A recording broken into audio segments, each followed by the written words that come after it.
नमस्कार, मेरा नाम है अभय गुप्ता। स्वागत है आपका CIE क्लासेस में। आज मैं बहुत इम्पोर्टेंट एक जियोपॉलिटिक्स के टॉपिक पर आपके साथ डिस्कशन करने आया हूँ। एक एक करके बहुत कुछ मुझे बताना है, ध्यान से सुनिएगा।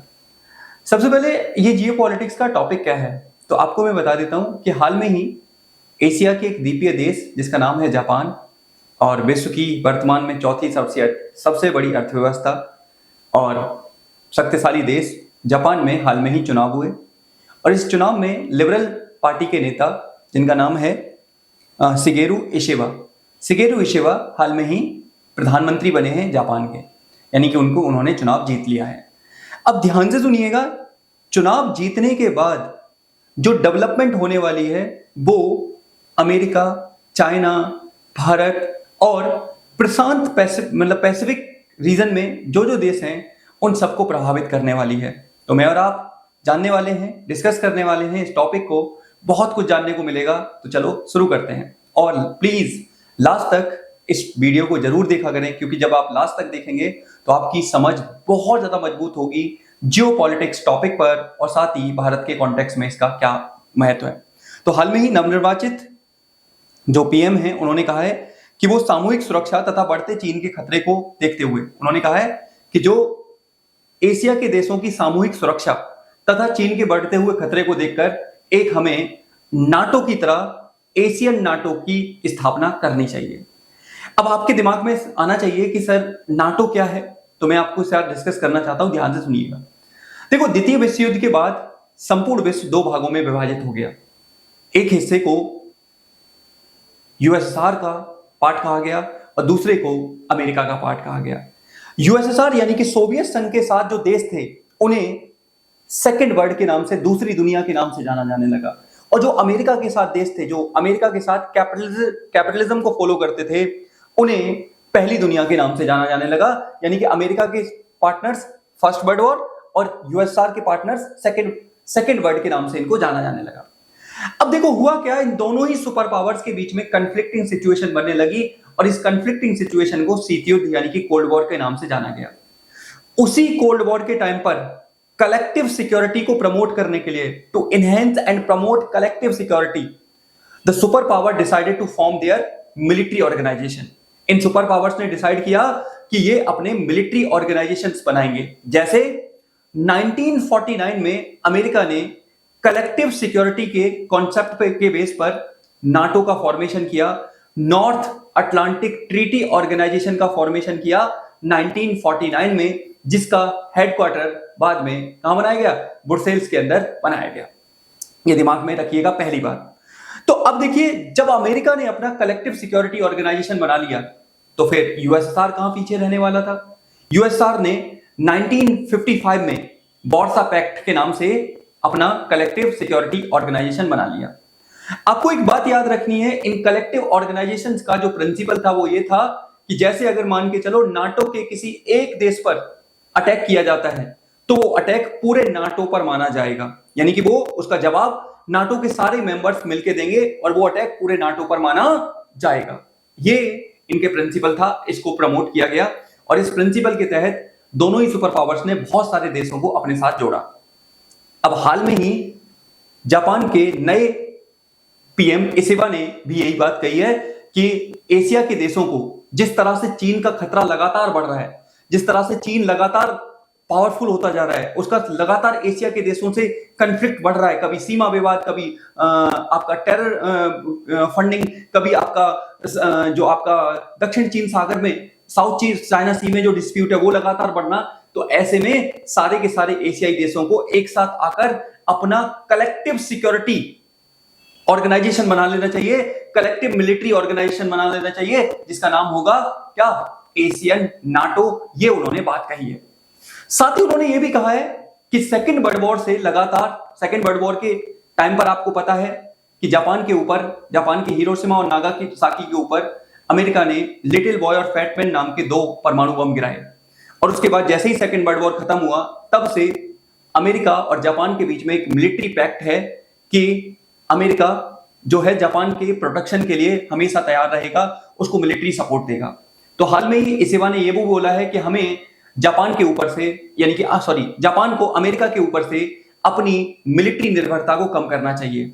जापान को खुद अपने आप निपटने के लिए, अपने एनिमीज से निपटने के लिए अपने आप को मजबूत सेना बनानी चाहिए, अपने आप को स्ट्रॉन्ग सेना में कन्वर्ट करना चाहिए। ये हाल में ही जापान के नए पीएम ने ये घोषणा की है।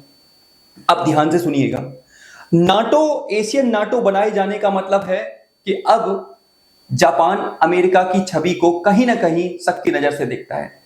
कहीं ना कहीं जापान को लगता है कि अमेरिका उसे धोखा दे सकता है। अगर चीन के साथ विवाद हुआ तो ऐसे में अमेरिका की मदद उनके लिए पर्याप्त नहीं होगी। इसी वजह से साझी सुरक्षा के लिए ये बनाना चाहिए नाटो का फॉर्मेशन। अब ध्यान से सुनना, यहीं से अमेरिका के लिए चुनौती शुरू होती है। क्या चुनौती?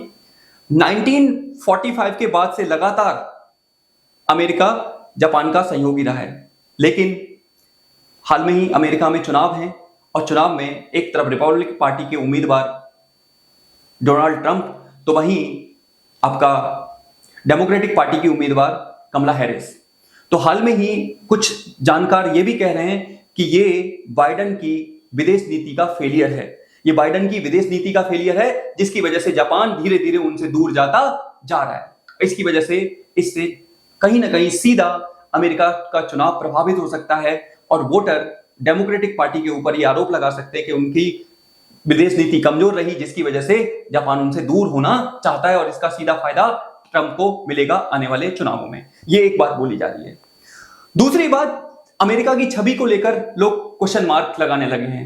वो अमेरिका जो अपने आप को इंटरनेशनल पुलिस का रूप बताता है, वो अमेरिका जो कहता है कि हम इंटरनेशनल पुलिस की तरह पूरे में काम करते हैं, उसकी छवि कहीं ना कहीं प्रभावित होती दिख रही है, जो कि अमेरिका की वर्ल्ड पावर जो अपने आप को विश्व शक्ति वाला है दर्जा है, वो धीरे धीरे अमेरिका से छिनता नजर आ रहा है, जो कि अमेरिका की विदेशी नीति के लिए खतरा हो सकता है। अब जरा बात कर लेते हैं यहां पर भारत पर क्या प्रभाव पड़ने वाला है। देखिए, भारत के लिए भी आपको पता है जापान और अमेरिका दोनों ही इंपॉर्टेंट देश हैं। इधर चीन को काउंटर करने के लिए, उधर इंडिया का एक बड़ा डायस्पोरा अमेरिका में रहता है।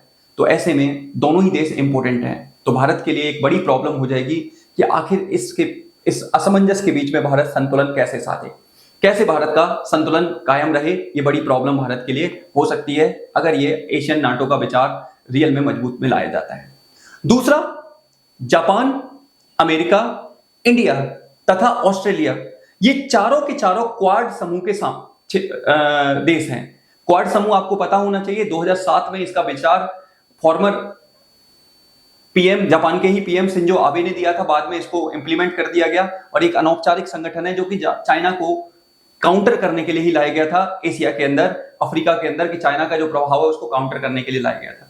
तो ऐसे में अगर एशियन नाटो लाया जाता है तो क्वाड की भूमिका पर कहीं ना कहीं प्रश्न उठेंगे। तो फिर सारे देशों की विदेश नीति पर प्रश्न लगेगा कि आखिर क्या कर रहे हैं हम लोग, किस तरह से चीजें देखने को मिल रही हैं। तो ये भी अपने आप में एक बड़ा इशू है, बड़ा मुद्दा है। दूसरी तरफ जापान के प्रधानमंत्री की जैसे ही प्रतिक्रिया आई कि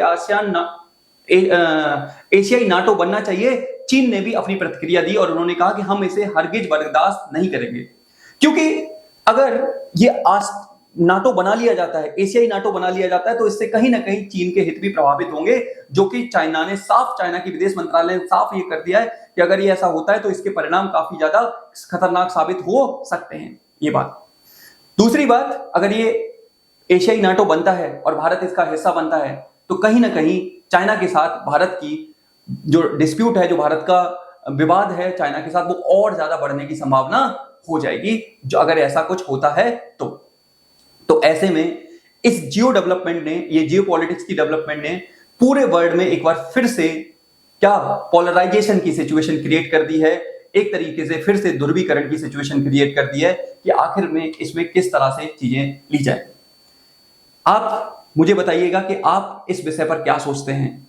क्या एशियाई नाटो बनना, एशिया की सुरक्षा की सामूहिक जिम्मेदारी तय करना, क्या एक सही विचार है? क्या इसका समर्थन किया जाना चाहिए? क्या चाइना को काउंटर करने के लिए एशियाई नाटो का फॉर्मेशन किया जाना चाहिए? आप इसके बारे में क्या सोचते हैं, कमेंट में जरूर लिखिएगा।